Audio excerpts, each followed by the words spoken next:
Olá pessoal, uma boa noite a todos. Bem-vindos ao canal Sistema de Ensino Monte Carlo, esse canal feito para você que gosta de humanas, você que está precisando de ajuda nos estúdios essa é boa. Sejam todos muito bem-vindos. Aqui, como sempre, o professor Eduardo, e estamos aí muito próximos de finalizar a análise do livro do professor Carlos Ginzburg, O Queijo e os Vermes. Capítulo 60, Dois Moleiros. Se você chegou aqui de paraquedas, recomendo que você dê uma olhadinha na nossa playlist. Lá estão as aulas anteriores, tá? Para você entender do que se fala, do que se trata aqui. E também para o vídeo não ficar muito longo, essa aula aqui vai ser um pouco extensa, são 14 slides. Então, para os pormenores, recomendo que você dê uma olhadinha lá na nossa playlist e utilize esse material aí da melhor forma possível nos seus estudos. Combinado? Então vamos lá. Na aula anterior nós havíamos falado sobre um outro moleiro que também foi vítima do Tribunal da Santa Inquisição e que ele tinha muita semelhança com o Menóquio. Tá? As suas ideias eram muito parecidas, só que a sua carga de leitura era um pouco mais adversa, os seus princípios, etc. Mas o ponto central da retórica deles dois era muito semelhante, tá? Então é a partir daí que nós vamos continuar. Então, no caso desse dito moleiro, o Escólio, o moleiro de Savignano, de Sulparano, as relações com os ambientes cultos e socialmente elevados, eles haviam sido mais íntimos do que em relação ao Menóquio. Em 1565, o frade Gerolamo de Montalcino, que fazia uma visita à diocese em nome do bispo de Módena, encontrou Pigno, anteriormente apontado como concubinário luterano. Em seu relato sobre a visita, o frade descreveu como um pobre camponês doente, muito feio, baixo de estatura, e ele acrescenta: falando com ele, espantei-me com algumas coisas falsas, mas inteligentes que dizia, tanto que julguei que as tivesse aprendido na casa de algum cavalheiro. 5 anos mais tarde, ao ser processado pelo Santo Ofício Ferrarense, Pigno afirmou ter prestado serviço a várias casas de cavaleiros, isso em Bolônia. E aí ele dá alguns exemplos, né? O Natali Cavazzoni, Giacomo Modino, Antônio Bonassi, Vicenzo Bolenetti, Giovanni de Avillon. Quando lhe perguntaram se em alguma dessas casas discutisse questões religiosas, ele negou peremptoriamente. Mesmo sob a ameaça de tortura, ele negou. Foi então posto em confronto com o frade que o encontrara anos antes, em Savignano.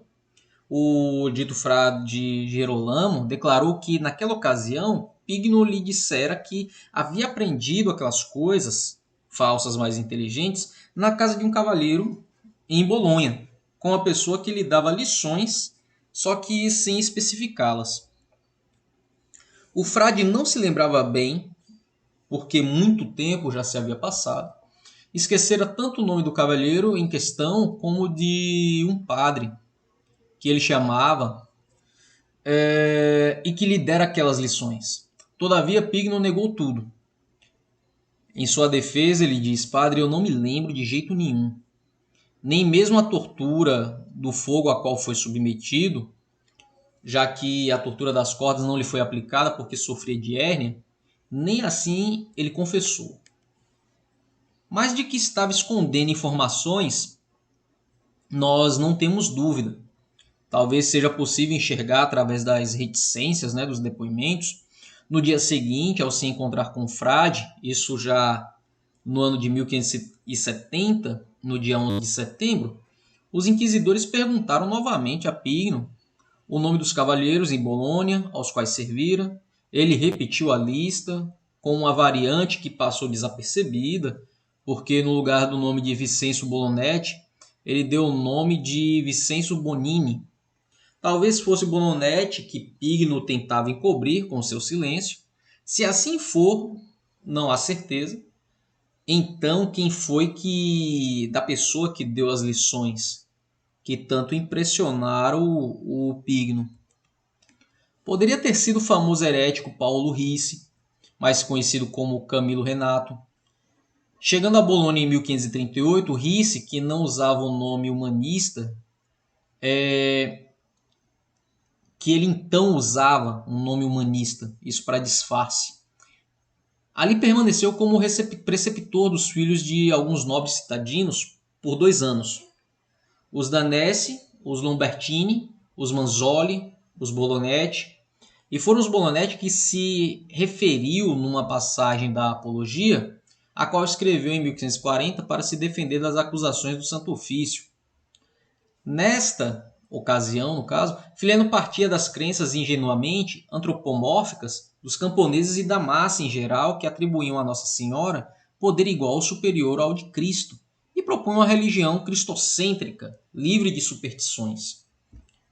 Quase todos os camponeses e todo o povo simples da cidade, e eu os ouvi com os meus próprios ouvidos, creem firmemente que o poder divino de Maria é igual ao de Jesus Cristo. E na distribuição das graças, outros creem até que é maior. O motivo é porque dizem a mãe terrena pode não só pedir, como também forçar o filho a prestar algum favor. Assim postula o direito de maternidade, a mãe é maior do que o filho. Cremos, dizem, que no céu o mesmo se dá com a bem-aventurada Virgem Maria e seu filho Jesus Cristo. Na margem anotou, ouvindo em Bolonha, no ano de 1540, na casa do cavaleiro Bolonetti. Trata-se, como se pode notar, de uma lembrança bem precisa. E se um dos rústicos encontrados por Fileno na casa de Bolonetti fosse, de fato, Pigno, então, nesse caso, podemos extrair das confissões reticentes feitas pelo moleiro de Savignano aos inquisidores ferrarenses um eco dos discursos de Fileno, ouvidos 30 anos antes, embora Pigno tivesse situado suas opiniões heréticas num tempo menos distante, inicialmente 11, depois ele diz que foram 20 ou 22 anos antes, e coincidentemente com a primeira versão dos evangelhos em vernáculo. Mas a própria incerteza quanto a essa data poderia estar encobrindo o propósito deliberado de confundir os inquisidores. Quanto ao fato de Paulo Ricci ou Ulísia Fileno ser um frade secularizado e não um padre, como dissera o frade Gerolamo da Montalcini, não é um problema, já que se tratava de uma suposição. Certamente o encontro e uma conversa entre o sofisticado humanista, que no caso Lísio Fileno, e o moleiro, o Pigno Baroni, conhecido como Gordo, são também suposições, embora sejam suposições fascinantes. O que se sabe na verdade é que em outubro de 1540, Fileno ele foi preso nos campos modenenses onde andava subvertendo os camponeses, como escreveu Giovanni Domenico Sigibaldi ao cardeal de Moreno. E com Fileno encontrava-se outro personagem que tinha a mesma profissão luteranizante. Seu nome era Turcheto, filho de um turco ou de uma turca. É bem provável que se tratasse de Giorgino Filaleto, conhecido como Turca, autor da misteriosa tradução italiana do livro De Trinitatis Eroribus, que com certeza Menóquio teve em suas mãos. Enveredando por um ou outro caminho, acaba se enredando nos delicados fios que ligavam, nesse período, os heréticos de formação humanista e o próprio mundo camponês. Mas depois de tudo o que foi dito até aqui, será inútil insistir na impossibilidade de atribuir esses fenômenos de radicalismo religioso camponês a influências externas e principalmente, influências de cima. Os discursos de Pigno também são testemunhos de uma aceitação não passiva dos temas que circulavam então nos ambientes heréticos. Suas formações mais originais, como a da origem servil de Maria, a da igualdade dos grandes e dos pequenos no paraíso, refletem claramente o igualitarismo camponês que nos mesmos anos apareciam no Centenário. Esse Centenário, o livro escrito pelo Escólio. A convicção de que morto o corpo morre a alma é inspirada por um instintivo materialismo camponês. Isso aqui é reflexo e consequência do feudalismo, né? E nesse caso, porém, o percurso de Pigno fora mais complexo. A tese da mortalidade da alma era contrariada pela igualdade dos beatos no paraíso. Ao inquisidor que lhe fizera ver tal contradição, Pigno ele explica: eu acredito que as almas beatas deveriam ficar no paraíso por um longo tempo, mas num certo momento, quando Deus quisesse, desapareceriam no nada, sem sentir por alguma. Pouco antes, admitir haver acreditado que as almas acabariam um dia e desapareceriam no nada. E isso por causa daquelas palavras do Senhor que diziam: o céu e a terra passarão, mas as minhas palavras não passarão. De onde eu concluía: se o céu tivesse que acabar um dia, mas ainda teria a nossa alma. Isso nos lembra a tese do sono das almas após a morte, defendida nos ambientes boloneses por Fileno, como se vê em sua Apologia de 1540, e seria, portanto, mais um elemento a favor da identificação do professor desconhecido de Pigno com Fileno. Mas é de notar que a formulação de Pigno era muito mais materialista do que as que circulavam nos ambientes heréticos da época, já que afirmavam a aniquilação final das almas beatas e não apenas dos danados, como defendiam os anabatistas venetos, que reservavam a ressurreição no dia do juízo final para as almas dos justos. Pode ser que Pigno interpretasse erradamente o significado dos discursos ouvidos em Bolônia, e muito tempo já havia se passado, talvez repleto de terminologias filosóficas, porém, em tanto caso, tal distorção é significativa, como também o tipo de argumentação escritural que ele usava. Fileno, na Apologia, dizia ter visto com seus próprios olhos referências à tese do sono das almas, não só nos escritos patrísticos, como também na escritura, embora não precisasse onde. Pigno, em vez de lembrar a passagem em que São Paulo conforta os irmãos da igreja de Tessalônica, falando da ressurreição final dos que dormem em Cristo, lançava a mão de uma passagem muito menos óbvia, em que a alma não era sequer mencionada. Por que deduzir a aniquilação final da alma das aniquilação do mundo? Muito provavelmente, Pigno refletira numa série de passagens de Fioreto della Bíblia, um dos pouquíssimos livros que lera, como sabemos, embora num primeiro momento afirmasse, talvez por prudência, que possuía o livro, mas não o lera, já que se tratava de um livro do Index. E todas as coisas que Deus criou do nada afirmava que Fioreto são eternas e durarão para sempre, e as coisas eternas são anjos, luz, mundo, homem e alma. Um pouco mais adiante, porém, uma tese direta ela era desenvolvida. Alguma coisa tem começo e terá fim. O mundo e as coisas criadas que são visíveis, outras têm começo e não têm fim. Os anjos e nossas almas, que não terão jamais fim, em seguida, como vimos anteriormente, mencionava entre os grandes erros defendido por muitos filósofos sobre a criação das almas, que todas as almas são uma e que os elementos são cinco, os quatro citados acima, e ainda um outro chamado Orbis.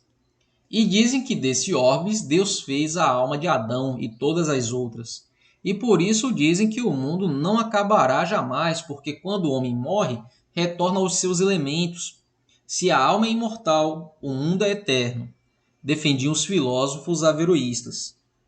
Refutados pelo Fioreto, se o mundo é perecível, como a um certo ponto afirmava o Fioreto, a alma é imortal, concluía Pigno. Essa inversão radical pressupõe uma leitura do Fioreto ao menos em parte semelhante à de Menóquio. Eu acredito que o mundo todo, isso é ar, terra e todas as belezas desse mundo, são Deus, porque se diz que o homem é formado à imagem e semelhança de Deus, e no homem existe a terra, fogo e água. E disso segue que ar, terra, fogo e água são Deus. Menor que não defendia isso na sua tese do caos? Através da identidade entre o homem e o mundo, baseado nos 4 elementos, Menóquio deduzira, e disso segue a identidade entre o mundo e Deus, a dedução de Pigno, eu concluía, sobre a mortalidade final da alma a partir de na não eternidade do mundo. Pigno, mais reticente que Menóquio, nada dizia. Observe que um diz suas palavras seguindo um texto e o outro diz que conclui pela leitura praticada. Então, a semelhança até nisso. Todos têm embasamento por conta de uma leitura antecedente. Atribuir a Pigno uma leitura do Fioreto semelhante à de Menóquio pode parecer arbitrário, mas é significativo que ambos caíssem na mesma contradição, imediatamente apontada pelos inquisidores, tanto no Friulo como no Ferrara. Qual o sentido do paraíso se nega a imortalidade da alma? Vimos como essas objeções jogavam Menóquio num turbilhão inextricável de contradições. Pigno resolveu a questão falando de um paraíso terrestre, seguindo da aniquilação final das almas. Na verdade, esses dois moleiros, que viveram a centenas de quilômetros um do outro e que morreram sem se conhecer, falavam a mesma língua, respiravam a mesma cultura. Não li outros livros além dos que já indiquei, nem aprendi esses erros com alguém, mas fantasiando sozinho, ou então foi o diabo que me meteu essas coisas no espírito, como eu acho, porque me perseguiu muitas vezes. Eu combati em visões e aparições, tanto de noite como de dia, lutando contra ele como se fosse um homem, e por fim percebi que era um espírito. Isso dizia Pigno aos inquisidores. E o que Menóquio diz algo muito semelhante. Nunca discuti com alguém que fosse herético, mas eu tenho a cabeça sutil e quis procurar as coisas maiores do que as que eu não conhecia. As palavras que eu disse antes, as dizia por tentação. Foi o espírito maligno que me fazia acreditar naquelas coisas. O diabo ou qualquer outra coisa me tentava. O falso espírito estava sempre me incomodando, fazendo com que eu pensasse no falso e não na verdade. Eu achava que era profeta porque o espírito mau me fazia ter vaidade e sonhos. Poderia morrer se tivesse escola ou companheiros, mas eu li por conta própria. Pigno, por sua vez, ele diz: eu queria inferir que todo homem era obrigado a estar sobre a sua fé, isso é, a judia, a turca e qualquer outra fé. E Menóquio ele comentava, como se 4 soldados, 2 de cada bando, combatessem juntos e um passasse de um bando para o outro, isso não seria um traidor? Assim eu pensei que se um turco abandonasse a sua lei e passasse a ser cristão, ele faria mal, estaria praticando também um ato de traição, e acho também que um judeu faria mal se passasse a ser turco ou cristão quem deixasse a sua lei. Segundo uma testemunha, Pigno afirmava que não existia inferno nem purgatório, e era tudo invenção dos padres e dos frades para lucrarem com isso. E essa explicação dita diante do inquisidor. Observe as semelhanças. Eu nunca neguei que existisse o paraíso. Eu perguntei, ó Deus, onde pode estar o inferno e o purgatório? Pois me parecia que debaixo da terra existia só água, e aí não poderia estar, mas que tanto um como o outro estejam acima da terra na qual vivemos. E Menóquio ele também, isso em comparativas, né? Eu gosto que se pregue para os homens viverem em paz, mas pregar o inferno, Paulo disse isso, Pedro disse aquilo, acho que é mercadoria, invenção do homem que sabe mais do que os outros e não acreditava que o paraíso existisse porque não sabia onde ficava. Observe que são respostas e tratativas bem semelhantes uma do outro, embora se tratando de duas pessoas que nunca se conheceram.